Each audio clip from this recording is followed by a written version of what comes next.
Assalamualaikum warahmatullahi wabarakatuh. Waalaikumsalam warahmatullahi wabarakatuh. Suatu hari Allah berkalam, Allah berbincang dengan Nabi Musa. Ya Musa, sa'uti li Muhammad wa ummatihi nuran, wa hadha an-nur linawwiruhu fi qabri wa fi yaumil qiyamah. Wahai Musa, aku nanti akan memberikan cahaya kepada Nabi Muhammad dan umatnya Nabi Muhammad. Dan cahaya ini bisa menerangi di alam kubur dan pada hari kiamat. Maka Nabiullah Musa bertanya, "Famada nuru ya Rabb?" Apa cahaya itu? Al-Qur'an Karim. Maka Al-Quran itu penting. Kita lihat bagaimana bulan Ramadan menjadi bulan yang mulia karena diturunkan di bulan Ramadan Al-Quranul Karim. Paham? Malaikat Jibril menjadi mulia daripada malaikat-malaikat yang lain karena malaikat Jibril itulah yang menjadi wasilah Al-Quran itu diturunkan kepada Nabiullah Muhammad sallallahu alaihi wasallam. Jadi Jibril itu menjadi mulia karena malaikat Jibril itu yang membawa Al-Quran. Allah. Nabi Muhammad menjadi nabi paling mulia daripada nabi yang lain karena kepada Nabi Muhammadlah Al-Quran itu diturunkan. Maka aneh kalau ada manusia yang tidak mau belajar Al-Quran, tidak mau membaca Al-Quran. Paham sampai sini? Paham sampai sini? Apa kata Rasulullah? Dengar di sini. Khairukum man ta'allamal Qur'an wa 'allamahu. Sebaik-baiknya kalian adalah orang yang belajar Al-Quran dan mengajarkan Al-Quran. Jadi kalau hari ini kamu belajar Al-Quran, dengerin, kamu kata Rasulullah adalah manusia paling baik, paling hebat. Tuh. Maka di sabda lain Rasulullah sallallahu alaihi wasallam bersabda, "Iqra'il Qur'an wa innahu ya'ti syafi'an yaumal qiyamati li ashabi ummatku," kata Rasulullah. Perbanyak kalian membaca Al-Quran. Fa innahu sayati syafi'an. Sungguh Al-Quran itu akan menjadi penolong bagi kalian pada hari kiamat, bagi orang-orang yang selalu istiqamah kepada Al-Quran.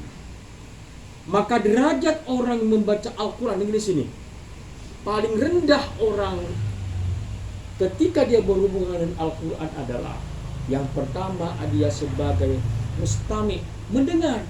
Ini paling rendahnya orang ketika dia berhubungan Al-Quran menjadi pendengar. Ada orang baca Al-Quran dengerin dapat pahala. Yang kedua, tingkatan kedua setelah mendengar, membaca. Baca Al-Quran kayak kamu membaca Al-Quran. Yang ketiga adalah tadabbur Al-Quran. Apa itu tadabbur? Mengkaji Al-Quran. Mengkaji apa ini maksudnya. Maka kalau kita ingin tahu, belajar tafsir. Hanya ada tafsir Ibnu Katsir dan lain sebagainya. Yang keempat, menghafal Al-Quran, derajat paling tinggi. Nah, ada yang lebih tinggi lagi adalah mengamalkan apa yang ada di dalam Quran. Al-Quran bilang, Allah bilang, wala taqul lahuma uffin, jangan berani sama orang tua, jangan berani. Al-Quran bilang, as-sariqu was-sariqatu faqta'u aydiyahuma, orang yang mencuri, mengambil hak orang lain, jambret, maling, kata Allah suruh potong tangannya. Maka kalimatnya lihat, as-sariqu was-sariqatu, maling laki-laki. Kenapa? Karena maling kebanyakan laki-laki. As-sariqu was-sariqatu, maling laki-laki.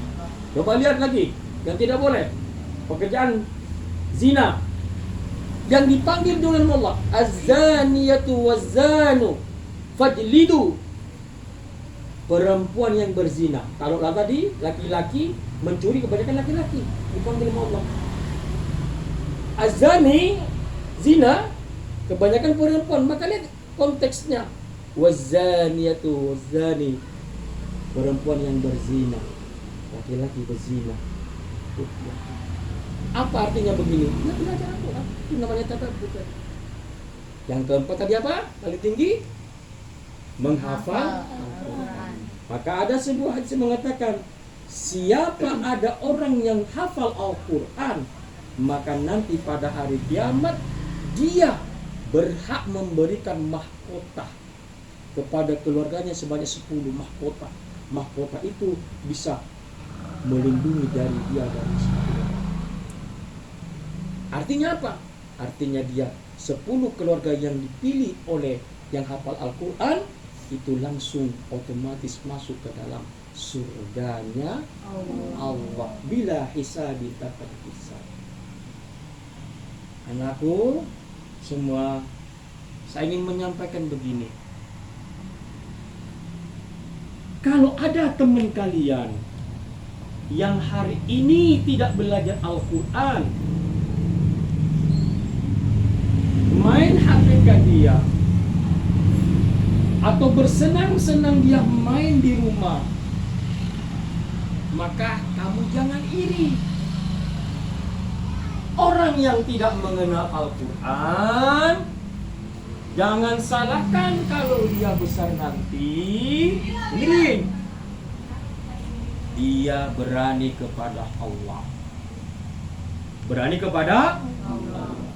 Biasa meninggalin sholat, biasa ntar lagi bulan-bulan Ramadan dia nggak puasa, biasa tuh.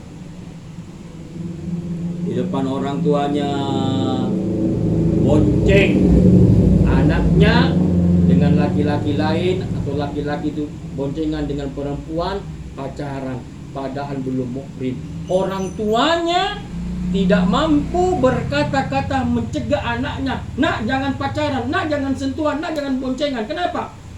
Anaknya akan lebih berani kepada orang tuanya karena anaknya tidak mengenal Al-Quran.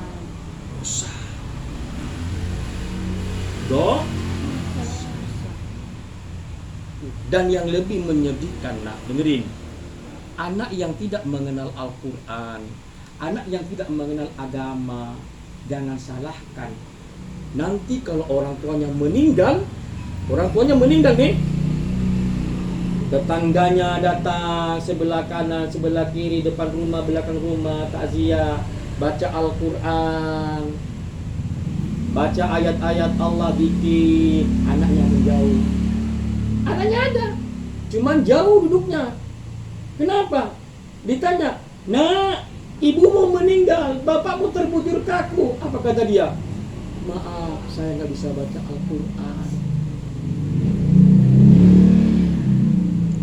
Orang tuanya digotong ke masjid mau disolatin, tetangganya nyolatin, anaknya nggak ikut nyolat. Kenapa? Ditanya, ayahmu mau disolatkan, ibumu mau disolatkan, kenapa kamu tidak ikut menyolatkan? Apa kata dia? Aku tidak bisa. Bagaimana niat sholat jenazah? Sedih nggak? Orang tua dari kecil Bahkan mulai dia mengandung bagi orang tua perempuan, menyusui, mendidik, dewasa, ternyata anaknya tidak bisa mengirimkan doa kepada orang. Masih di bumi, belum dikubur, anaknya nggak mau baca Al-Quran, nggak mau melatih.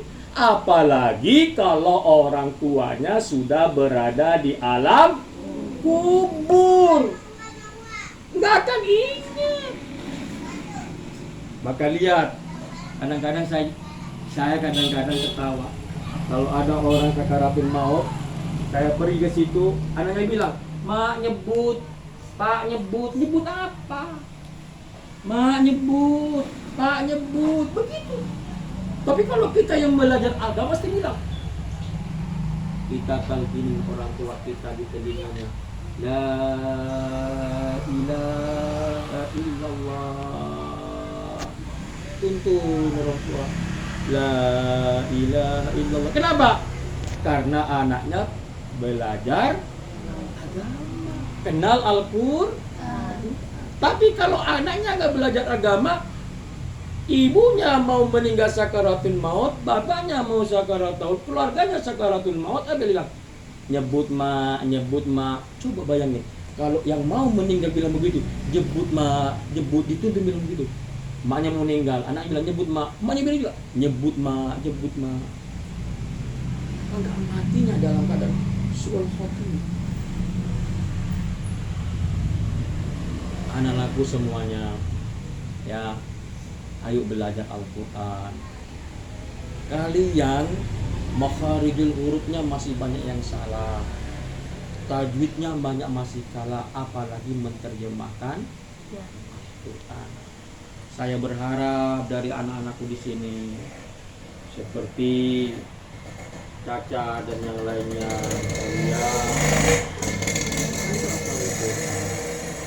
belajar menghafal Al-Quran, tadabbur Al-Quran, buat bekal kita ke alam. Al-Quran itu dapat menolong kita. Al-Quran dapat menolong. Paham ya? Paham nggak? Paham nggak? Nah, insya Allah malam Jumat besok kita akan syukuran. Ya, syukuran apa Pak? Syukuran kita menghatamkan Al-Quran secara berjamaah bergantian. Kita mungkin hatam mulai rumah lebay ini ada sudah puluhan kali. Bulan Ramadan kita bisa sampai 25 kali, 30 kali kita hatam. Ya, alhamdulillah. Kalau kata saja kata Allah, satu huruf bernilai 10. Satu Al-Quran itu berapa huruf? Ribuan kali 10. Belum lagi pahala kamu melangkah kakimu dari rumah ke sini. Ibumu dapat pahala, bapakmu dapat pahala gara-gara kamu baca Al-Quran. Paham? Paham? Jadi mau pilih yang mana kamu dari yang 5 tadi? Yang paling rendah adalah mendengarkan, yang kedua membaca, yang ketiga tadabbur, yang keempat menghafal, yang kelima melaksanakan perintah Allah yang ada dalam Al-Quran dan menjauhi apa yang dilarang oleh Allah. Kita ingin yang kelima. Apa yang kelima nak? Melaksanakan apa yang diperintahkan oleh Allah di dalam Al-Quran dan menjauhi apa yang dilarang Allah yang ada di dalam Al-Quran. Paham? Bosan gak sama Al-Quran? Coba lihat nih, terakhir nih, Pak Ahmad bilang mukjizat Al-Quran yang diberikan oleh Allah kepada baginda Rasul Muhammad SAW luar biasa. Lihat sini, Nabi Musa dapat membelah laut ketika Allah bilang, "Hai Musa, lemparkan tongkatmu ke laut," maka laut itu terbelah. Musa lewat sama orang-orang yang beriman, orang yang mengejar Musa tenggelam. Di sini Nabiullah Ibrahim ketika dibakar tidak menjadi api. Oke. Nabi Nuh diberikan mukjizat membuat kapal di atas gunung. Mukjizatnya tidak bisa ditiru oleh umatnya. Coba, umatnya Nabi Muhammad diberikan Nabi Muhammad Al-Quran, mukjizatnya Nabiullah Muhammad hafal Al-Quran, umatnya juga banyak yang hafal Al-Quran. Luar biasa. Ya, paham ya? Ayo baca semuanya. Allahumma Hamna bil Qur'an waj'alhu lana imamah wa nuran wa hudan wa rahmah. Allahumma zakkirna minhu ma nasina wa 'allimna minhu ma jahilna warzuqna tilawatahu ana al-laili wa adrafan nahar waj'alhu lana hujjatan ya rabbal alamin. Doa.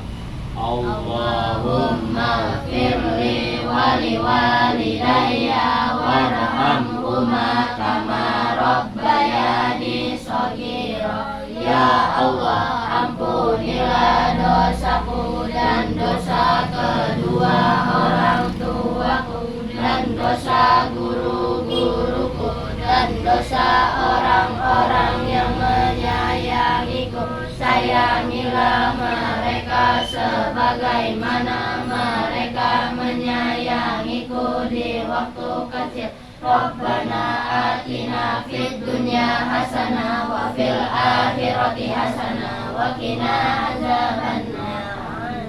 Assalamualaikum warahmatullahi wabarakatuh. Waalaikumsalam.